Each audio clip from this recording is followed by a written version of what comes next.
Good evening. You're watching the news tonight, your daily roundup of all that has happened across India and the world. I'm Ishan Russell, and these are the headlines that we're tracking this evening. Tragedy strikes in Kolkata. Under construction flyover collapses in the busy Bada Bazaar area of the city. At least 15 people are killed. Over 150 people fear trapped under the debris.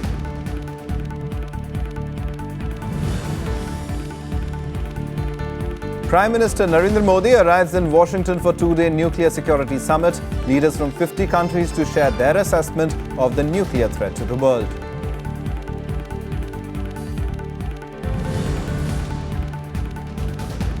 Iran's supreme leader Ayatollah Ali Khamenei calls missiles key to his country's future. Statement comes amid concern among world powers over ballistic missile tests.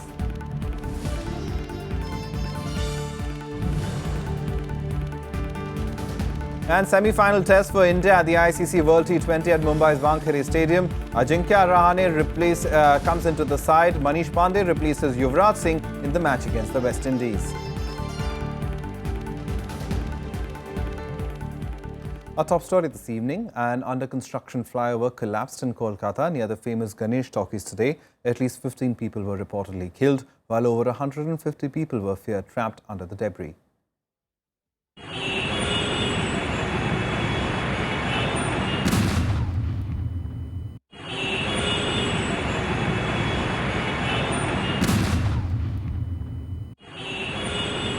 In a matter of moments, the busy Bada Bazaar crossing in Kolkata turned into the scene of a gigantic human tragedy.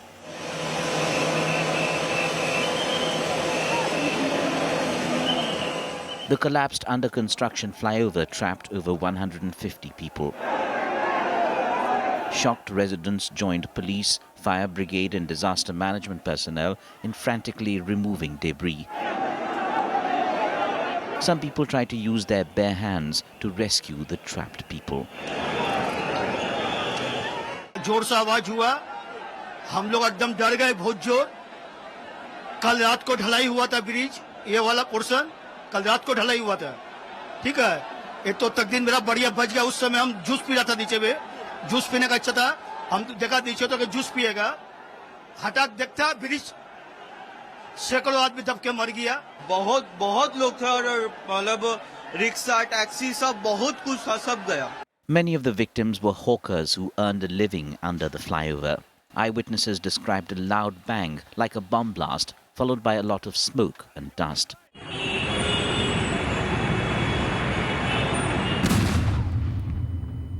Two National Disaster Response Force teams were rushed to the spot. सबसे बड़ी चुनौती है कि बहुत सारे लोग फंसे हुए हैं जिनको निकालना, और उनमें कंक्रीट्स के बहुत हैं, इसलिए हम सभी कटर्स का प्रयोग कर रहे हैं जिससे हम छेद कर रहे हैं, होल्स बना रहे हैं, so that we can make an entry.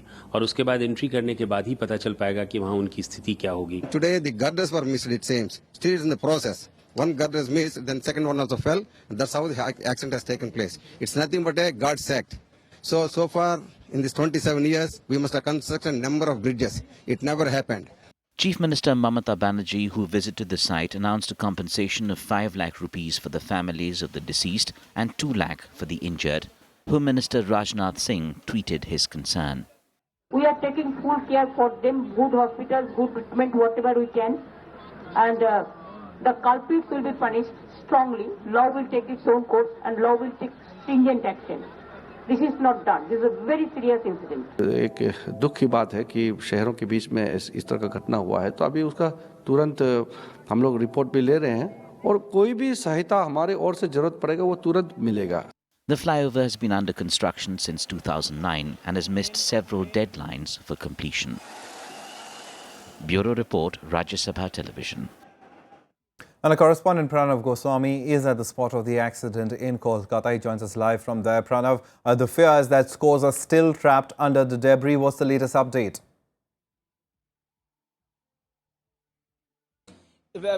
Rescue operation is still going on, and there are so many people who are trapped under the huge chunk of metal and cement, and that is the reason that is rescue operation is still going on, and NDRF team is also there. If I show you this place, this is a very highly populated area, Bada Bazaar, and people are over 10 lakh people are living here, and you can see the houses are also very old. So when this bridge has been under construction for more than 7 years, that is why people are very angry. And then when this incident took place, rescue team also arrived here very late. That is why people are more angry.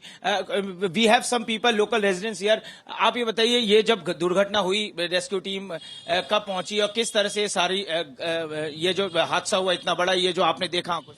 Rescue team तो बहुत देर बाद पहुंची, लगभग 2 घंटे बाद आई। जहाँ तक पहले तो पुलिस वगैरह आई थी, उस हिसाब से उन्होंने कोशिश किया, माने लोकल कई लोग, जहाँ तक एससीपी वगैरह सभी लोग आए थे, लेकिन उन लोगों से ज्यादातर सब यहाँ के लोकल पीपल वगैरह जितने थे, उन लोगों ने सहयोग करके जितने लोगों को बचाया जा सकता था उन्होंने कोशिश की, और अपने हिसाब से जितना हो सकता था लोकल जो हॉस्पिटल्स है वहाँ भेज करके, लोकल एम्बुलेंस वगैरह के माध्यम से जहाँ हो सकता था। So you can see people are complaining that if rescue team had come earlier, then some more precious life could have been saved. All right, Pranav, of course, the concern over there being expressed that first the flyover being constructed in that busy area and also that taking so long, and as far as the rescue efforts are concerned, a question mark over it. But as far as the construction company, the government and the various stakeholders in this project are concerned about this major mishap that has led to the loss of lives of so many and many feared still trapped, what are those stakeholders saying?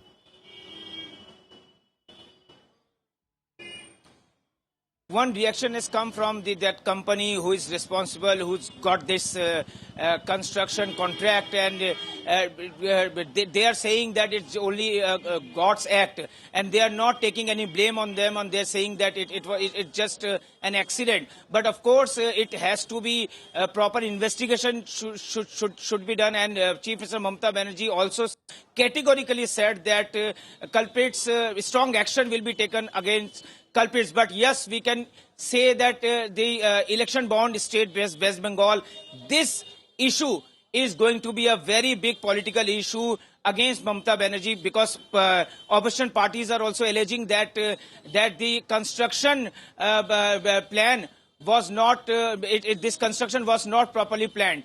So Mamata Banerjee is trying to actually make everything good as far as this incident is concerned. Right. But opposition is also blaming this TMC government. But we should pray and we should hope that those who are victims and those who are still those who are trapped under the huge chunk of metal and cement, they should be saved, and that is what the rescue operation members are trying to do at a world level. Right, Pranav Goswami, thank you very much for that update from the scene of the spot in Kolkata. Our prayers, of course, are with those family members and with the people who are still trapped in the debris, of course, also with the departed.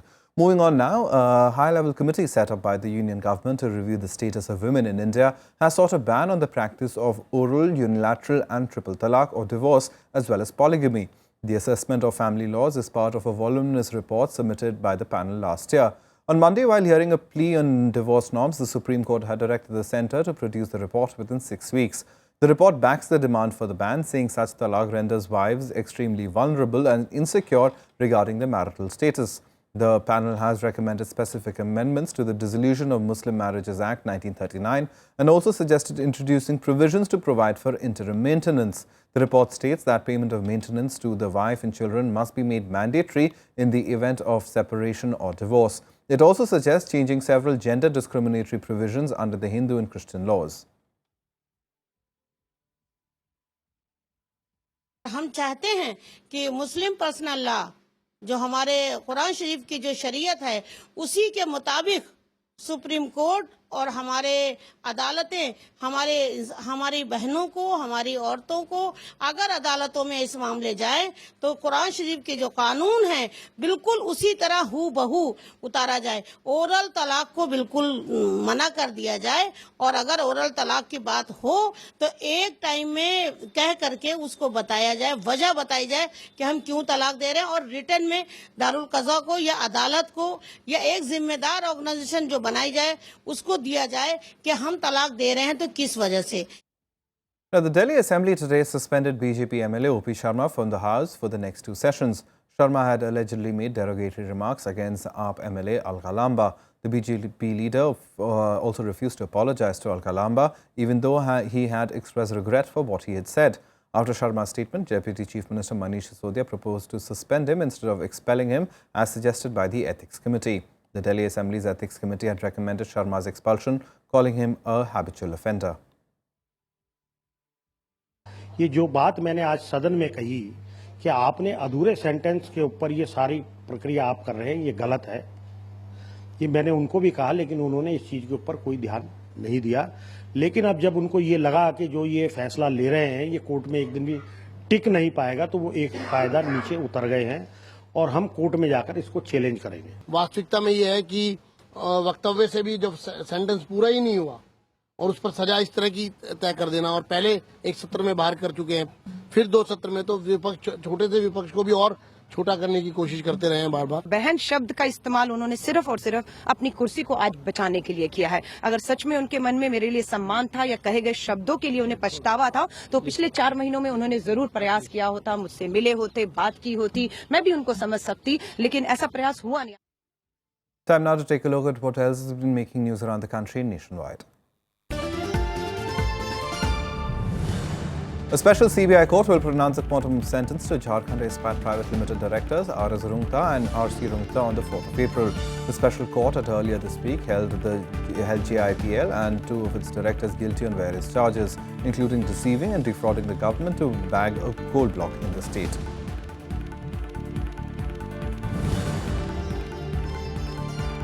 In Karnataka, the chemistry examination of the second year pre-university course was cancelled today after the question paper got leaked for the second time. Angry students and parents protested outside the Department of Pre-University Education in Bengaluru and pelted stones at the building. Protesters also demanded the resignation of Education Minister K. Ratnakar.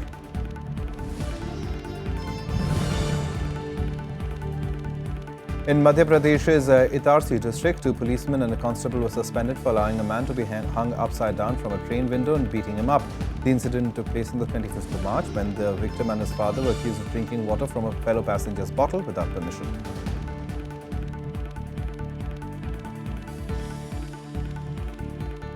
Now time for all the news and updates from the poll-bound states in our special segment, Verdict 2016.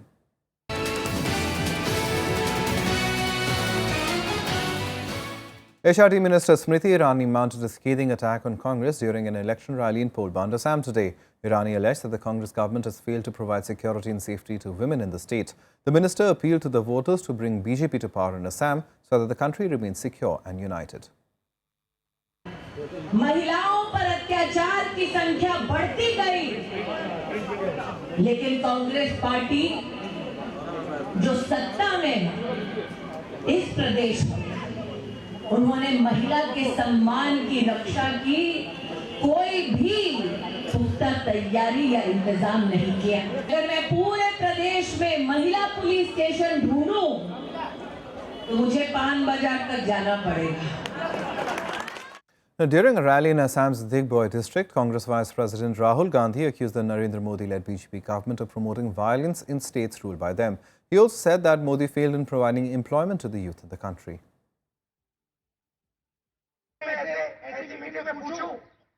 यहाँ पे एक युवा है जिसको मोदी जी ने रोजगार दिया, हाथ उठा के दिखा दे। कोई हाथ नहीं उठाता। कोई है यहाँ पे जिसको मोदी जी ने रोजगार दिया? एक युवा है यहाँ पे। देखो सन्नाटा छा गया। Home Minister Rajnath Singh campaigned in Polwan, West Bengal today. Addressing a rally in Purulia, the Home Minister accused the Congress left on TMC of making the state a backward state. जब 5 साल पहले चुनाव हो रहा था तो ममता जी आती थी और टीएमसी के नेता आते थे, कहते थे ना परिवर्तन होगा, यही थे। लेकिन कोई परिवर्तन दिखाई दिया? 35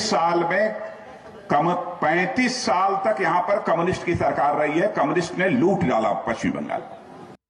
The Congress released its election manifesto for West Bengal Assembly elections. The party said its main objective was to ensure all-round progress in the state and restore its stature and pride. The 13-page manifesto also said that the party was resolved to remove the ruling Trinamool Congress government. Congress is promising development of industry and health sector besides ensuring a speedy investigation into the Sarda and other scams. তাই আমাদের সবথেকে বড় emphasis থাকবে পশ্চিমবঙ্গে আইন শৃঙ্খলার বাতাবরণ তৈরি করা, সুস্থ নাগরিক জীবন, নিরাপদ নাগরিক জীবনের ব্যবস্থা করা, দুর্বৃত্ত রাজ সমাপ্ত করা।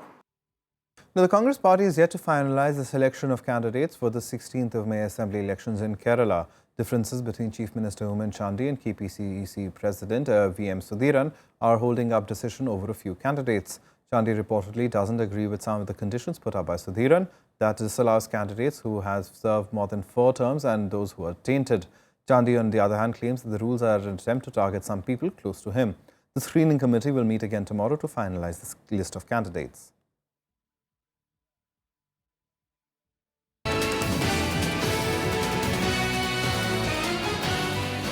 Time for us to take a short break. On the other side, Finance Minister Arun Jaitley reaches Australia to highlight the potential of the Indian economy. Details on the other side.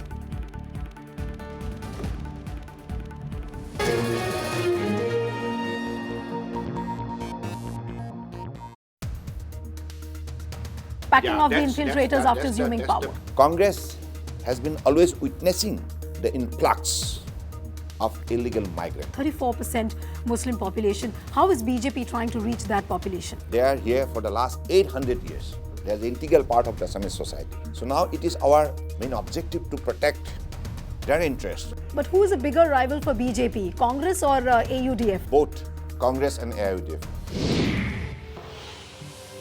Watch to the point only on Rajya Sabha television.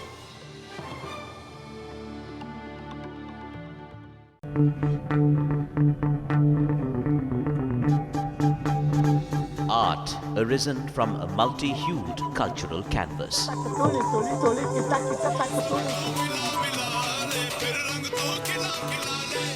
Tradition and cultural fervour dating back centuries.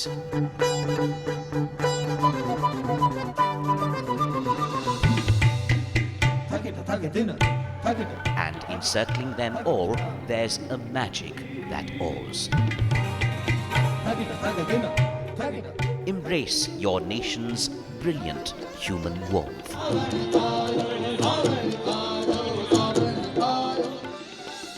Watch Colours of India, Sundays at 9:30 p.m. on Rajya Sabha television.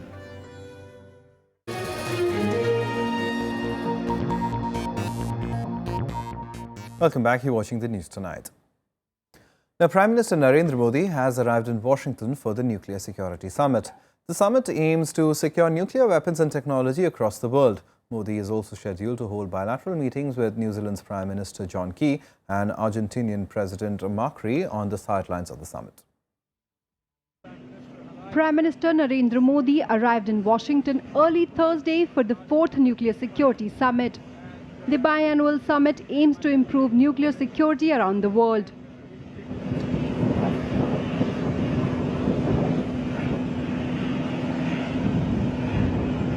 Ahead of the summit, the US hailed India as a responsible country with regard to nuclear security. And India has a very important role to play with respect to responsible stewardship of nuclear weapons and nuclear materials. India has a long record of being a leader, of being responsible, and it is particularly important right now at a time when we see in the region some choices being made that may accelerate possible arms construction, which we have serious questions about. We have got many areas in which we have done We have been able to improve and achieve substantial results. We do hope that this cooperation will find a new strength, a new heights, will get further strengthened and deepened.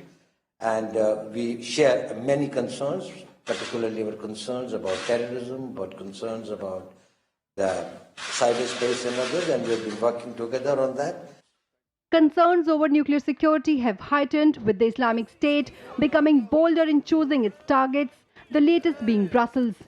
There are fears that the terror group could eventually target nuclear plants and develop radioactive bombs. The U.S. has raised its concerns about Pakistan's development of tactical nuclear weapons, and that this really raises tension between nuclear-armed India and Pakistan in particular. So there are concerns. And not only does it raise concerns about the potential for conflict between India and Pakistan, it raises concerns about terrorists possibly getting their hands on these nuclear weapons. President Barack Obama will meet leaders from more than 50 countries for his fourth and final nuclear security summit.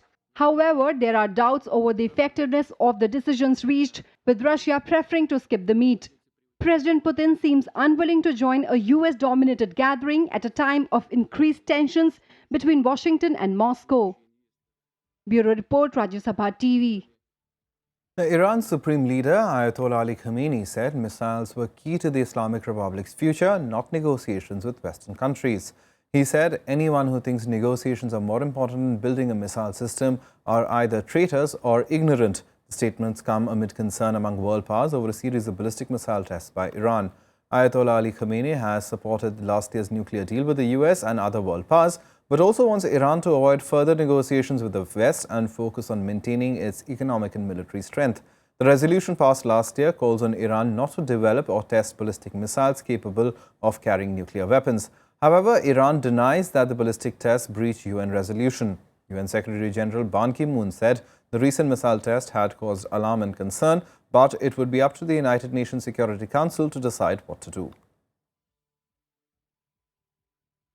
Out of this agreement, now Iranians launched the ballistic missiles. That it is true that has caused alarms and concerns. But what kind of sanctions, what kind of measures should be applied is up to the Security Council members. The Finance Minister Arun Jaitley held bilateral meetings with Australian Prime Minister Malcolm Turnbull in Canberra today. Highlighting the potential of the Indian economy, Jaitley said it's expected to grow beyond the current rate of 7.6%. Jaitley also extended an invitation to Turnbull to visit India. Turnbull expressed interest in cooperating with India in the renewable energy sector. The Finance Minister also met his Australian counterpart, Common, at a luncheon meet.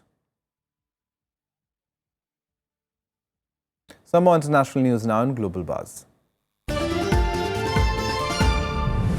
Brazilian football legend Pelé today sued Korean company Samsung for $30 million, claiming that the firm improperly used his lookalike to endorse their product. The advertisement for ultra-high-definition televisions ran in New York Times without Pelé's permission. A case has been lodged at the Chicago Federal Court and is under due process.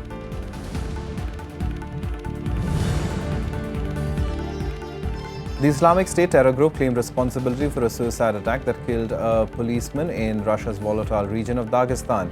According to an IS statement distributed online, the group claimed that an IS fighter detonated his explosive belt at the checkpoint of the Dagestani police, killing and wounding several people.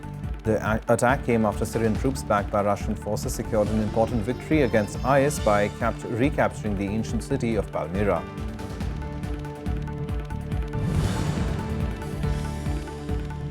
Armed men burst into the headquarters of a satellite TV station, Al Naba, in central Tripoli late on Wednesday. The gunmen blocked the transmission and forced its staff out. The attack came after the authorities in control of Tripoli demanded the departure of the newly arrived Prime Minister-designate in a blow to hopes for a peaceful handover of power.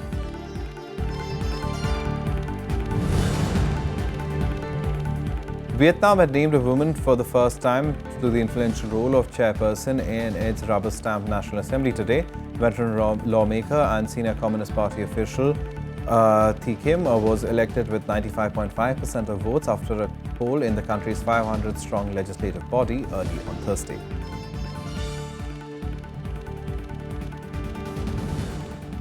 Time now for all the sporting action in Sports Beat. India's ace shuttler Saina Nehwal and PV Sindhu advanced to the second round of the women's singles at the India Open. Saina registered an easy win over compatriot Tanvi Lad, while Sindhu defeated her opponent, Italian Janine Ciccogini, 21-8, 21-8 in straight sets. In the men's singles event, all Indian shuttlers lost their matches.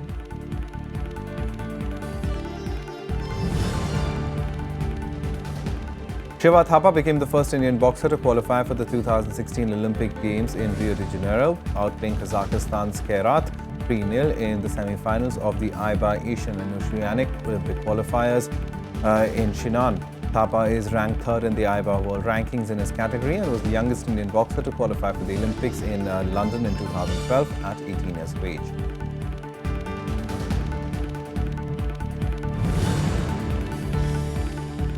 World number one Novak Djokovic extended his winning run over Thomas Burgett to 10 matches with a straight sets win at the Miami Open. The top seed won the quarterfinals 6-3, 6-3 as he continued in his pursuit of a fifth title in 6 years. Djokovic will next face Belgian David Goffin in the semis.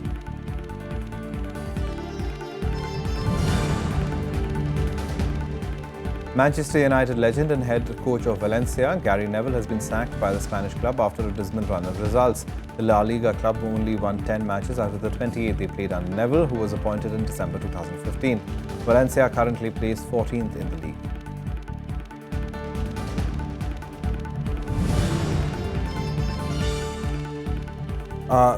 The Amnesty International has said that Qatar is unfit to host any major sporting event. In a report, Amnesty International alleged that migrant laborers face human rights abuses and in some cases amount to forced labor while working on a stadium that will host the football matches for the 2022 World Cup in Qatar.